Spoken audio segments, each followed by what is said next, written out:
I'm going to tell y'all something really wonderful, man. Albert Einstein has a quote that changed my life because it's something that we all have and you may have never understood it. Albert Einstein said, "Imagination is everything. It's the preview to life's coming attractions." If you can get this right here, this can change it for you. Imagination is everything. It's the preview to life's coming attractions. That means everything you see in this world came from somebody's imagination. Everything. Somebody was talking on the phone one day and it was connected to the wall. And they was walking, they went, "Man, I sure wish this phone would go outside." Everybody in here got a cell phone. Imagination is everything. See, you've been thinking all this time that your imagination was just some hocus pocus. It ain't. I want you to hear me on this one, because this is the most powerful thing that I can tell you today. Albert Einstein had that quote, but Albert Einstein took that quote out the Bible. I don't know who you've been talking to that's been telling you all these sayings about money. Money is the root of all evil. Money can't buy you happiness. Money can't buy you happiness, but I tell you what though, it'll park you right in front of Happy's house. You can at least see if he home. See, listen to me. Albert Einstein took the second half of my mother's favorite scripture. My mother's favorite scripture is, and you've all heard it, faith is the substance of things hoped for and the evidence of things not seen. Faith is the substance of things hoped for. It just means, really, that the pure essence of faith, it ain't nothing but hope. At one point in time, you're going to have to get smart now, people. All that hoping after you become an adult, it shouldn't be hope no more.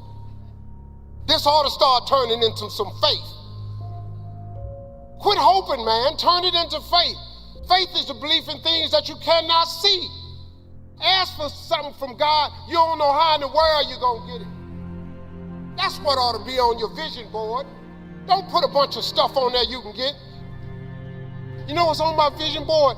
Things I have no idea how I'm going to get. I got $3 billion on my vision board. Why $3 billion? I don't know, more than one. What you going to do with $3 billion? I have no idea. But when I get it, you will know I have it. Look, man, faith is the substance of things hoped for and the evidence of things not seen. Your imagination is the evidence of things not seen. You know why it's the evidence of things not seen? Because your imagination, you're the only one can see it. Nobody can see your imagination but you. But God places what he has for you in your imagination. Your imagination is a preview of a coming attraction God has for you. That's what your imagination is. That's what it's been this whole time. All them times you've been imagining being rich, that wasn't just up there. God put it in your head because that's what he got for you. That big house you keep wanting, God put it in your head because that's what God got for you. When you keep dreaming of taking a summer vacation somewhere, that's because that's what God got for you. Because that's a coming attraction that God has for you. That's what your imagination is. You've been tripping. You know how many times you done wrote your imagination off? You know the danger about your imagination? You tell it to the wrong people. That's the danger. You want to kill a big dream? Tell it to a small-minded person. Boy, they'll shoot it down every time, won't they? You know how many wonderful ideas you've had. stuff that God gave to you, you thought was, man, this is it. You went in there to your friends and your family and you shared it with them and they shot it down. You know why they shot it down? Because they ain't see it. You know why they ain't see it? Because God ain't give it to them. Because he put it in your imagination. If he'd have wanted them to imagine it, he'd have put it in their head. That's why people can't see what you're going to be. That teacher mind, look at you, you're standing there. You can't even talk. How they going to put somebody like you on TV? Well, lady, what you didn't know was I wasn't going to stutter forever. You didn't know God was going to get me over the stuttering, did you? You didn't see it. Because nobody else from 112th Street ever been on TV. You ain't think I'd be the first. You know why? Because you ain't see it. God didn't put me being on TV in her head. He put it in my head. I was just dumb enough to think it could happen. When you gonna get dumb enough to think that your imagination is real? If I was you, I'd hurry up and get that stupid. I really would. But some of y'all are so smart. You got so many degrees. I'm gonna be Usain Bolt. No, you're not. Chances of you being Usain Bolt? Quit imagining stuff that really ain't real. Now, let's hold on. Because in that same class, my best friend wrote on the paper at 10, he wanted to be a doctor. I knew at 10, this was an impossibility. Lonnie can't even read. What doctor you know can't read? What you want to write on your paper is what you gifted at. What are you gifted at?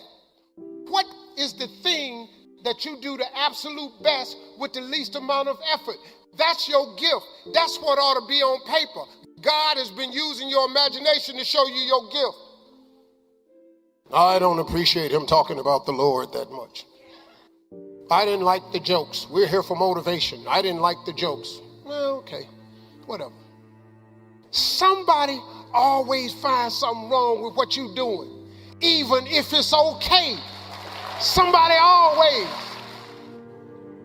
But you know what? It don't matter what they say, because what they say don't matter. Who is these people talking about me? You remember I told you a minute ago, don't try to change yourself, because you ain't got to change. You know God gonna work with you just the way you are. Listen to me. There will be no more levels for you unless you get to the next level of your faith. There ain't no more levels for you, partner. You where you at. I found that nothing in life is worthwhile unless you take risks. Nelson Mandela said, there is no passion to be found playing small and settling for a life that's less than the one you're capable of living. I'm sure people have told you to make sure you have something to fall back on, but I never understood that concept. If I'm going to fall, I don't want to fall back on anything except my faith. I want to fall forward. I figure at least this way I'll see what I'm going to hit. Fall forward.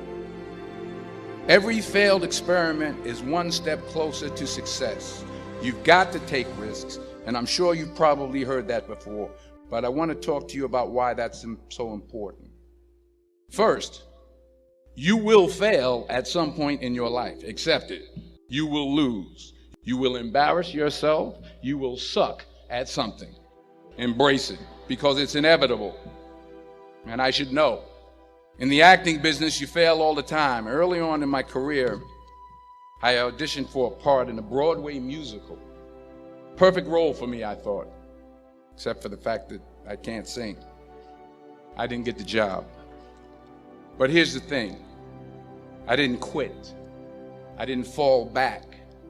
I walked out of there to prepare for the next audition, and the next audition, and the next audition. I prayed, and I prayed, but I continued to fail, and fail, and fail. But it didn't matter, because you know what? There's an old saying, you hang around the barbershop long enough, sooner or later you're gonna get a haircut. So you will catch a break, and I did catch a break. Here's my second point about failure. If you don't fail, you're not even trying. I'll say it again. If you don't fail, You're not even trying. My wife told me this great expression. To get something you never had, you have to do something you never did. Les Brown, he made an analogy about this. He says, imagine you're on your deathbed, and standing around your deathbed are the ghosts representing your unfulfilled potential. The ghost of the ideas you never acted on. The ghost of the talents you didn't use. And they're standing around your bed, disappointed and upset. They say, we came to you because you could have brought us to life, they say. And now we have to go to the grave together. So I ask you today, how many ghosts are going to be around your bed when your time comes? So you got to get out there. You got to give it everything you got, whether it's your time, your talent, your prayers, or your treasures. What are you going to do with what you have? I'm not talking about how much you have. Some of you have money. Some of you have patience. Some of you have kindness. Some of you have love. Some of you have the gift of long suffering, whatever it is, whatever your gift is.